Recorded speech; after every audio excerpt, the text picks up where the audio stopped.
Few brands, and even fewer microbrands, actually nail form, functions, finish, and features. A microbrand that masters all this is American indie Traska, and this is a Seafarer in mint green.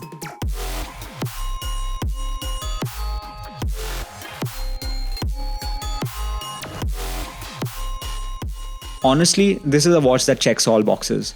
The perfect size, a clean design, exemplary finishing, a comfortable bracelet, a decent movement, and a competitive price. Let me elaborate.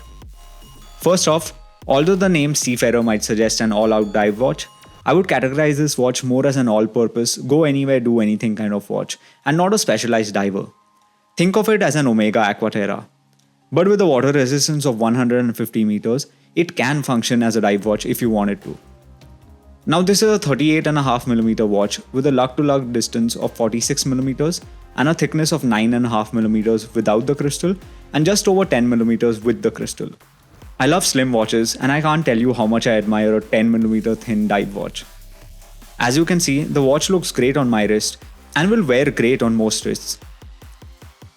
The Seafarer is available in 4 different colors: black, grey, salmon and mint green.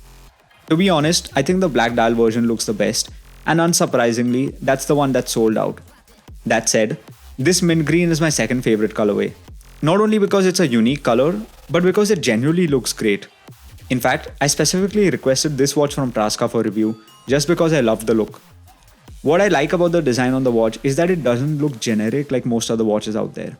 Fresh and minty, while not looking like a mint leaf, and blue enough without looking like a Monday. Overall, it's a very refreshing colorway. In fact, this is one of the few watches I've worn that has caught the attention of normies. Oh, you know, the regular people who don't obsess over watches. Yeah, I've got a couple of compliments about the Seafarer from those people. Usually watches in the $500 to $1000 range like the PRX or Yamaha Urban Traveler have decent build quality and finishing. This watch feels much better finished than many of those. The case, sides and bezel are polished, the lugs have vertical brushing, and the edges are neatly beveled. The dial has a very slight grain texture with applied loom-filled indices and minimal text.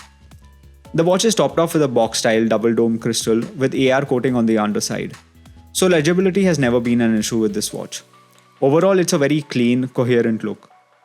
If you're still not quite sold on the design, take a look at this. The watch is equipped with an internal rotating bezel. You can rotate this bezel with a second crown at the 2 o'clock position. My simple brain was left impressed by this utility. It is pretty uncommon and cool after all. However, what my simple brain didn't love was that the bezel action wasn't the cleanest nor the crispest. Also being bidirectional, it's pretty easy to slightly misalign the internal rotating bezel. So if you're counting on this bezel when going for a dive, maybe don't. Jokes aside, this bezel is great and will work well for 99% of the people out there, including me. Moreover, traditional diving bezels are boring. This thing is interesting and fun. By the way, please hit the like button if you're enjoying the video so far and consider subscribing. Thanks. Now coming to the bracelet, let me summarize. Comfortable, on-the-fly adjustment, non-scratch links. Yeah, you heard me right. Non-scratchable links. Not just the links. The entire watch is made from steel that's hardened to 1200 Vickers, 6 times harder than regular stainless steel. So it can be used like a real tool watch without worrying about scratches. Here is the Traska bracelet link compared to a regular steel link.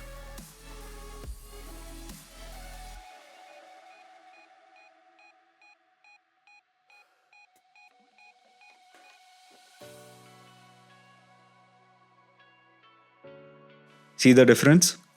So if you hate scratches, this watch may be a great choice for you.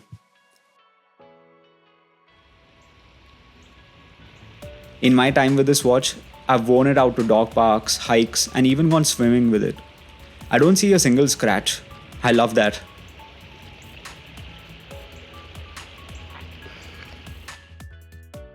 Moving on to the clasp, this relatively large clasp has perlage on the inner side to add a bit of visual interest.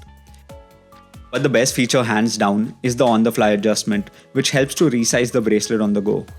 Again, this is a feature that I actually use and love. It's also uncommon to see it on watches, especially at this price, so major kudos to Traska for going above and beyond. This system takes a bit of getting used to, but it works well. Coming to the wearability, I've had no issues with the bracelet in terms of fit and comfort. Is it the most comfortable bracelet I've used? No, it's not. But it's very decent. The bracelet tapers from 20mm to 16mm with mildly brushed oyster-style links. Another advantage is that the lugs are 20mm wide. If you're anything like me, you keep switching straps on your watches. For us weirdos, the 20mm lug width combined with the drilled lugs makes swapping straps very easy. But if I were to nitpick about the bracelet, oh, and of course I will, I can say that the tolerances on the links aren't the tightest and the bracelet is a bit jangly. Regular people, normal functional human beings shouldn't have any issues here, but those are just the normies. For us superior individuals who crave perfection, this bracelet is gonna be ever so slightly jangly. Keeping in line with Traska's philosophy, the Miyota 9039 movement powering this watch is hidden behind a closed case back. I generally prefer open case backs because I'm a movement nerd. But if a watch is just gonna use an off-the-shelf industrial movement, I don't mind a closed case back. Might as well save a bit of thickness instead of looking at a dull movement.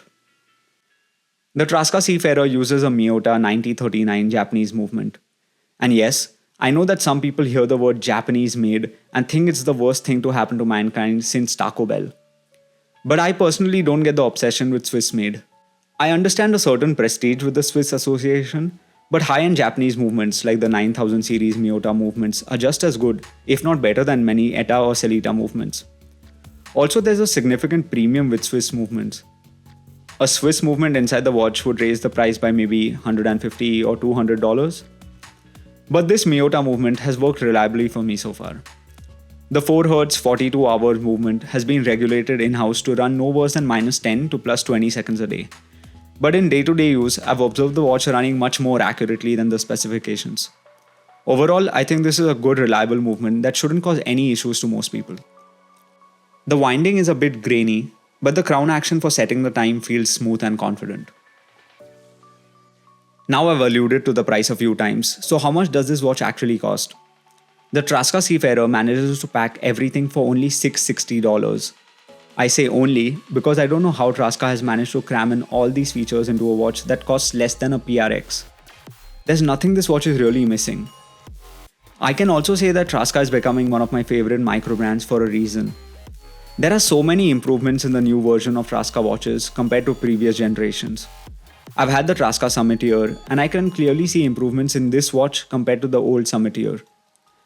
New Traska watches have hand-applied indices on the dial compared to printed ones. A more premium-looking, polished case compared to a brushed case on the older watches. The new watches are equipped with a better bracelet and an upgraded clasp with on-the-fly adjustment. The individual links are smaller and I found the Seafarer to be more comfortable than the old Summiteer. Traska also seemed to have worked on the build and finish of the watches to make the newer models look more refined overall. All this while hardly increasing the price. It's great to see a brand listen to and incorporate customer feedback. If you look at the catalog, every watch seems very well made and finished. This is a microbrand that seems to know what it's doing. A big thumbs up from me. All in all, the Traska Seafarer is a super wearable, well-built, refined package for an attractive price. Just off the top of my head, I struggle to think of a better Garda watch at this price point. Can you think of any other watch that performs better than the Seafarer at a similar price? Let me know in the comments. That's all for my video today. Thumbs if you liked it, subs if you loved it, and thank you John for lending me this watch for the review. Catch you all in the next video very soon. Peace.